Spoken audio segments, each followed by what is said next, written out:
Nous avons avec nous en visuel Jean-Christophe Jasmin. Il est directeur des affaires externes du réseau évangélique du Québec. Bon après-midi, Monsieur Jasmin. Bon après-midi, Monsieur Pierre. Comment ça va, Monsieur Jasmin?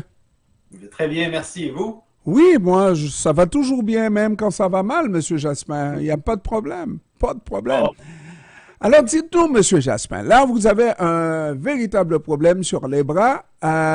On veut faire une école laïque au Québec, mais vous avez de ces écoles évangéliques, chrétiennes de toutes sortes, religieuses, n'est-ce pas, qui sont financées par l'État, qui ne jure que par la création, ou en tout cas le respect d'un État laïque au Québec. Ça fait pas de sens, Monsieur Jasmin. Est-ce qu'on s'entend au moins là-dessus?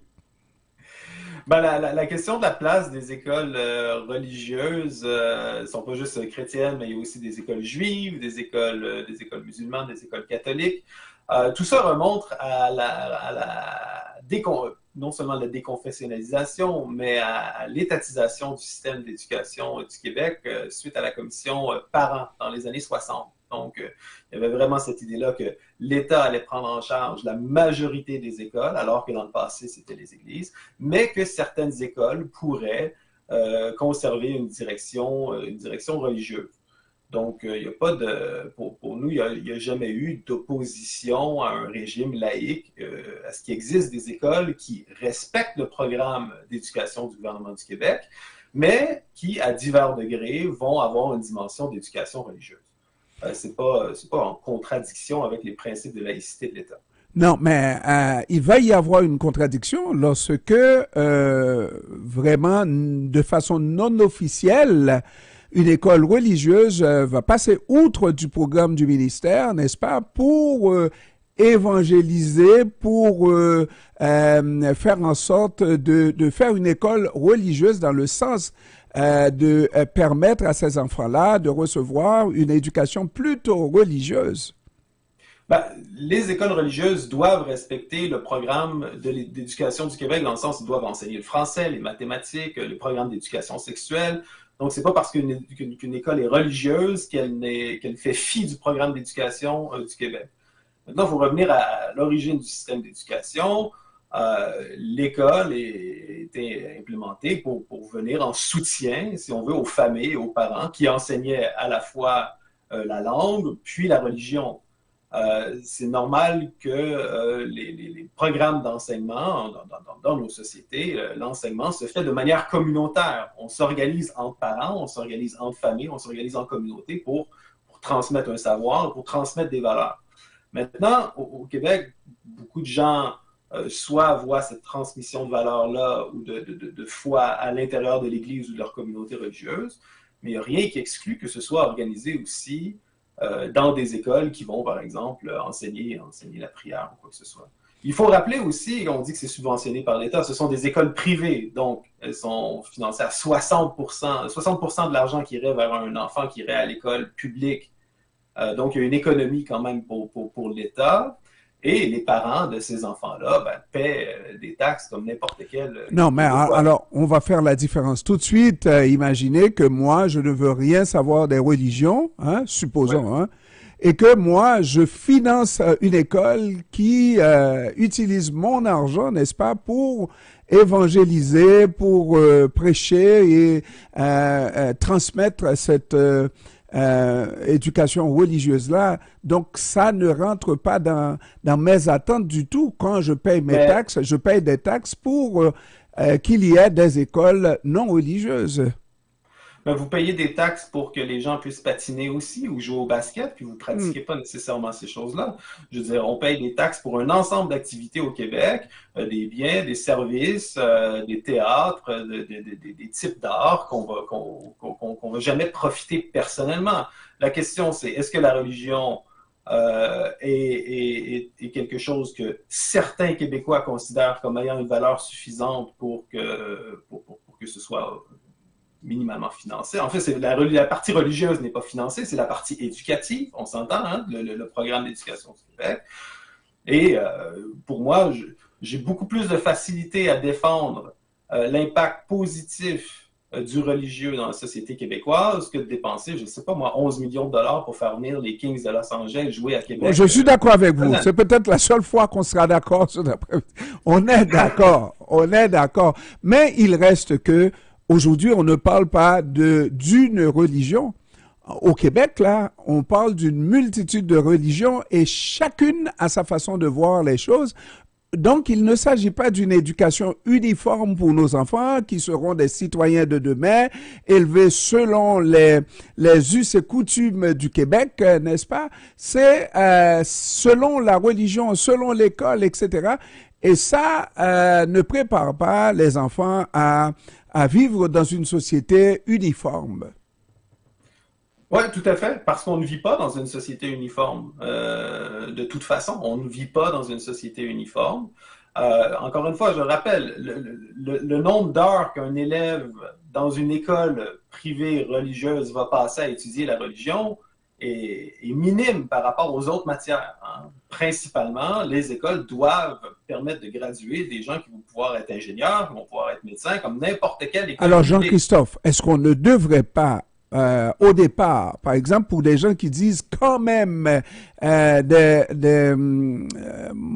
parties de l'instruction qu'on donne à ces enfants-là devraient regarder aussi la religion, alors que l'État dit non. C'est un État laïque. On a tout fait pour abandonner les symboles et aussi tous les symboles, n'est-ce pas, dans les institutions publiques. Pourquoi alors qu'on devrait garder les vestiges de ces symboles-là dans nos écoles? Est-ce qu'il ne faudrait pas davantage faire le débat pour revenir à la confessionnalité des écoles plutôt que de passer par les bandes, n'est-ce pas, et dire que oui, nous respectons le programme, le cursus du ministère, alors qu'on fait de l'enseignement religieux. Et cet enseignement-là prend énormément de place lorsqu'on voit ce qui s'est passé à l'école Bedford, par exemple.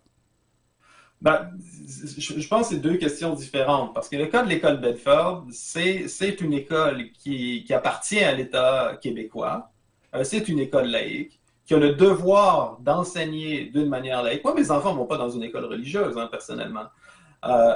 Et donc, l'État est supposé s'assurer que les enfants ont une éducation laïque. Et quand on lit le rapport, on a l'impression que finalement, ben, il y aurait eu de l'entrisme religieux, puis il y aurait eu un détournement de la mission laïque de l'école. Et ça, c'est le droit des enfants qui vont à cette école-là, à une éducation laïque, qui a été brimée.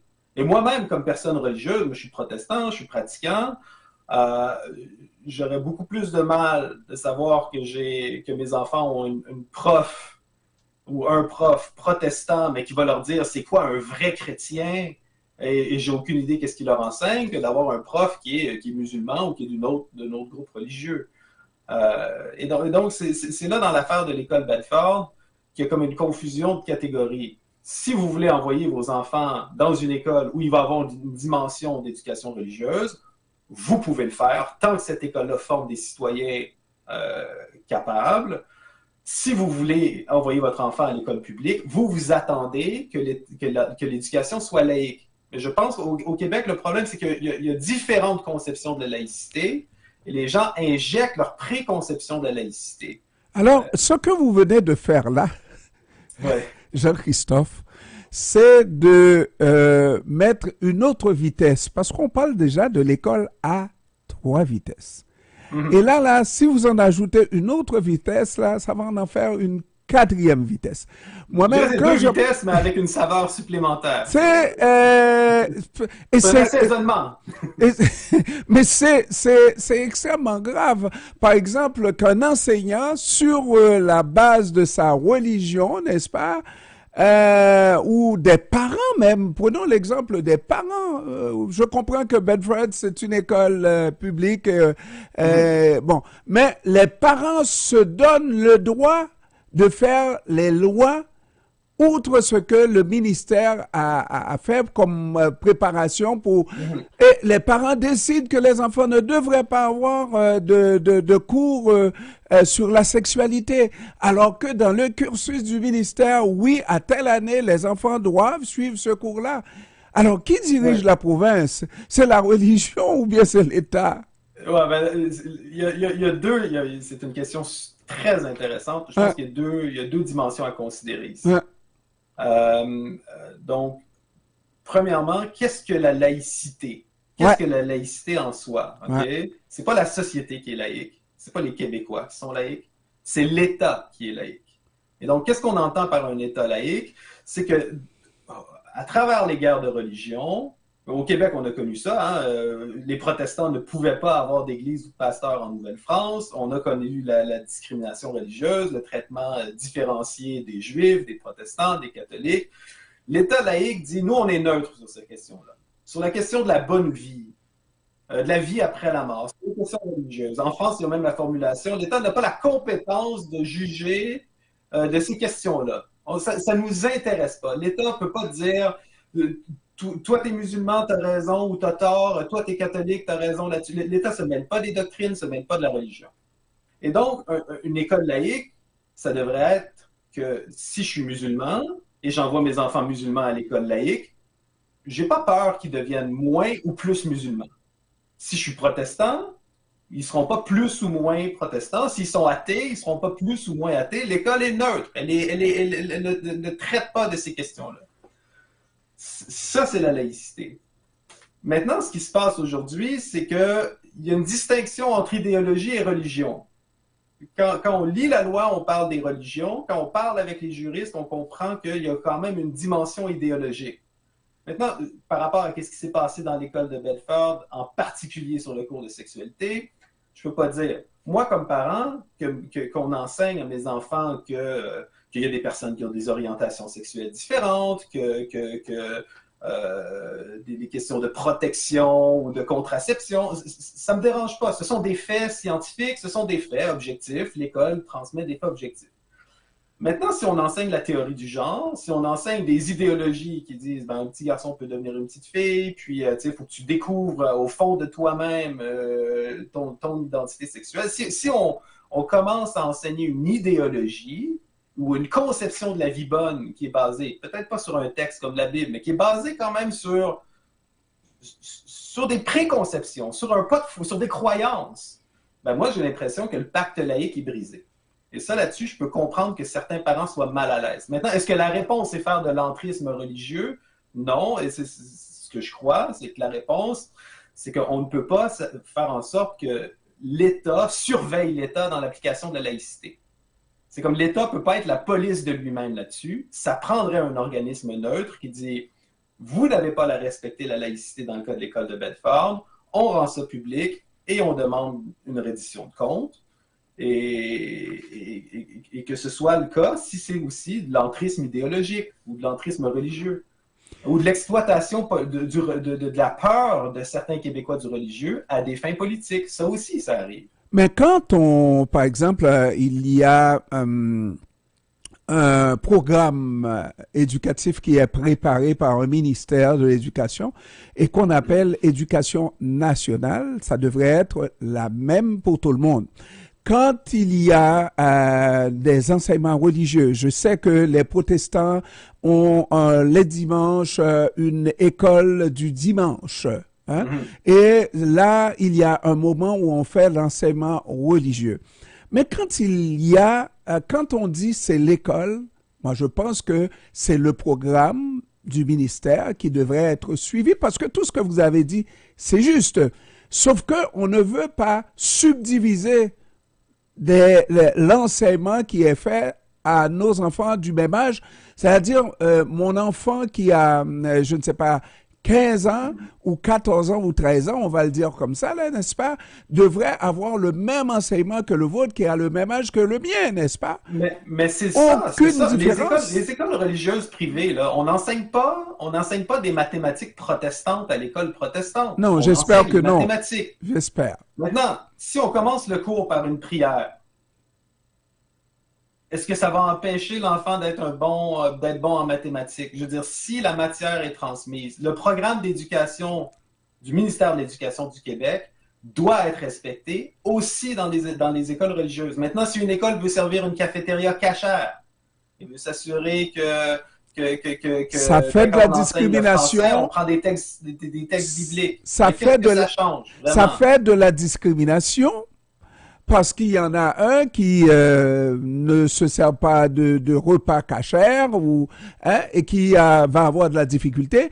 Or, on veut avoir une société où le plus possible, parce que je dois me lier à ce que vous avez dit tout à l'heure, il n'y a pas une société vraiment uniforme. On s'entend. Mais non, Mais je- on- le plus possible qu'on ne fasse pas de distinction cachère ou pas cachère, etc., parce que ça fait référence à la religion. Et surtout, on revient au point de départ. Maintenant, pour les écoles privées qui veulent être autonomes tout à fait, mais les parents qui veulent que leurs enfants reçoivent une éducation religieuse à l'école, ben, on devrait, par exemple, avoir cette école religieuse-là un jour de fin de semaine et il n'y aurait pas de problème parce que ça n'interfère pas avec l'éducation nationale, le programme national d'éducation du Québec. Comme je vous dis, la question, une école religieuse privée en semaine n'est pas la même chose que l'école du dimanche. L'école du Ah, dimanche, je on ne enseigne savais pas. vraiment les textes bibliques, on enseigne la doctrine, on enseigne la religion, on donne des cours de religion. Maintenant, Mais permettez-moi là, je vous ai... raisonnement. Qu'est-ce qui va nous garantir que ça ne va pas aller jusqu'à des textes bibliques, des textes religieux? Parce que là où ça commence, si on ne l'arrête pas, eh ben, on ne sait pas où ça va s'arrêter. Ben, si on enseigne le français dans une école, mettons une école religieuse protestante, si on enseigne, si au lieu de dire Marie est allée jouer au bowling avec Stéphane, puis on prend un texte comme les Béatitudes, je veux dire le français dans la Bible Louis II est très riche, je veux dire si les compétences sont enseignées, parce que ces écoles-là se font inspecter par le ministère de l'Éducation, les élèves doivent performer d'une manière similaire aux élèves du système laïque. Maintenant, pour moi, les écoles religieuses, c'est un assaisonnement qu'on ajoute au programme commun à tous les Québécois. Et pour ça, et juste pour avoir le droit de prier au début ou d'avoir un enseignement religieux ou un accompagnement religieux, ben, l'État sauve 40% des coûts. Pour moi, et il n'y a pas de bâtiment à entretenir, et il n'y a pas de pension à payer pour les. Donc, pour moi, je ne vois pas qu'est-ce que la société perd à ça. Surtout quand on regarde les effets de la pratique religieuse sur les taux de décrochage, sur les taux d'incarcération, sur la maladie mentale. Je veux dire, la société québécoise gagne vraiment beaucoup à avoir des citoyens qui sont pratiquants. Ah, mais qui sont pratiquants, mais ça c'est une prétention, ça dépend de ce qu'on pratique, Ben, n'est-ce pas? les études démontrent. Ça dépend de ce qu'on pratique, parce que moi j'ai vu l'attitude de Ah, est-ce que certaines toutes les écoles. religions se valent? Là, moi, je vous dirais pas ça. Je suis pas un universaliste. Mais bon. Ben, il faudrait regarder dans ce sens-là pour ne pas avoir de préjugés, n'est-ce pas? Et la société est déjà remplie de préjugés. Il ne faudrait pas en créer d'autres et avoir des citoyens qu'on veut vraiment être des citoyens utiles à la société demain, n'est-ce pas, avec les mêmes valeurs. Parce que vous avez parlé de valeurs tout à l'heure. La religion, les enseignements religieux, ça crée des valeurs et elles diffèrent d'un enseignement religieux à d'autres. On s'entend là-dessus. Tout à fait. Il y a des valeurs qui sont partagées, il y a des valeurs communes et il y a des valeurs qui se distinguent. Ça, c'est certain. Mais d'où viennent les valeurs? D'où viennent les valeurs? Et c'est là cette idée-là. L'État laïque, l'État essaye de dire, moi je sors de ces débats religieux, la société n'est pas laïque. Vous pouvez avoir un reste dans l'espace public, vous pouvez pratiquer votre religion, vous pouvez afficher votre religion, vous avez même un droit fondamental à annoncer ou partager votre religion. Ce que l'État dit, c'est que nous, dans mes institutions, moi je ne prends pas position là-dessus. Mais c'est un peu comment dire, C'est peut-être une utopie. une folie, cette idée-là de dire qu'il puisse avoir un espace neutre. Ce que Charles Taylor, le philosophe québécois Charles Taylor de la commission Bouchard-Taylor, appelle ça la théorie de la soustraction. Où on dit, avant, on avait des sociétés religieuses, soustrait la religion, et là, maintenant, on a une société laïque et sécularisée. C'est pas vrai, ça fonctionne pas comme ça. Toute société a des valeurs. a des croyances qu'elle prend comme pour acquis et qui sont le fruit de longs processus historiques. Donc, cette neutralité totale. C'est pas parce que tu n'es pas religieux que tu n'as pas des convictions profondes que tu peux imposer aux autres. Oui, remarquez que dans les années 1800 au Québec, 1900, c'était beaucoup plus facile parce que le Québec était une société d'une seule confession religieuse, n'est-ce pas? C'était beaucoup plus facile et il n'y avait pas de bataille sur un terrain de McGill, n'est-ce pas, pour ou contre, vive ou abat, n'est-ce pas? Il n'y avait pas ça, c'était une seule et unique société. Et je trouve que c'est intelligent de dire que, ouais, le terrain neutre, ça va être la laïcité, ça veut dire que dans l'espace public, oui, on peut, chaque fois qu'on rentre dans une mosquée, une église protestante, etc., on n'est pas dans l'espace public, on peut prier, mais l'école, c'est l'espace public. L'école que nous finançons avec nos taxes, ça fait partie de l'espace public et on devrait s'abstenir de parler de religion là-dedans. Et on a pris la disposition. C'est nos élus qui ont pris cette disposition-là. Je pense qu'il faut suivre ce que ces élus-là ont proposé comme loi, comme société. Sinon, à ce moment-là, on se propose, n'est-ce pas, on change les règles, on devient premier ministre ou ministre, on change les règles et puis voilà, la société redevient comme elle était avant, une société religieuse. Ben, là, c'est là où peut-être je différais de vous par rapport à la lecture de l'histoire. Il y a toujours eu des minorités protestantes au Québec, il y a des minorités juives aussi, et il y a eu des grands débats de société. C'est juste qu'on a oublié ces grandes controverses, ces controverses des années du 19e siècle, du 20e siècle, mais il y a eu des controverses importantes quand même. La société était moins uniforme qu'on peut le penser. Maintenant, il y a deux questions ici, encore une fois. C'est quelle est la place de l'État, puis quelle est la place de l'espace public? Pour la laïcité, la loi sur la laïcité, c'est la loi sur la laïcité de l'État. Hein? Donc, l'État et ses institutions sont laïques. Donc, l'école publique, elle est laïque. Alors... Mais est-ce que c'est nécessaire que l'État... Par exemple, il y a des hôpitaux, les hôpitaux appartiennent à l'État, ils sont laïques. Est-ce que c'est nécessaire que tous les hôpitaux appartiennent à l'État? Est-ce que c'est nécessaire que toutes les écoles appartiennent à l'État? Ben, on dirait, si un hôpital est privé, offre des soins de santé qui sont au niveau des standards de l'État, ben, il peut avoir une place pour le privé, il peut avoir une place pour une école. Pour moi, ça me... Non, mais moi, je vous rejoins un tout petit peu. Cependant, il ne faut vraiment pas compter sur les fonds publics pour avoir cette autonomie entière, n'est-ce pas, d'enseigner ce qu'on veut. Et encore là, hein, parce que l'éducation est publique et puis c'est d'ordre public, ça veut dire que les enfants, il y a des standards qu'on doit suivre, n'est-ce pas? Tout à fait. Oui et amen. Oui et amen. Je serais contre le maintien d'une école religieuse qui ne permettrait pas aux enfants de savoir lire et écrire, qui ne respecterait pas le programme. Mais vous savez que des religieux... Je m'excuse. Si on étudie l'école laïque... Je m'excuse, hein. Il y a ici, là, on a vécu ça, des écoles religieuses, on ne parlera pas d'une certaine communauté juive, n'est-ce pas, qui ont tout fait pour passer outre le contrôle de l'État par rapport à ce qu'ils enseignent à ces enfants-là.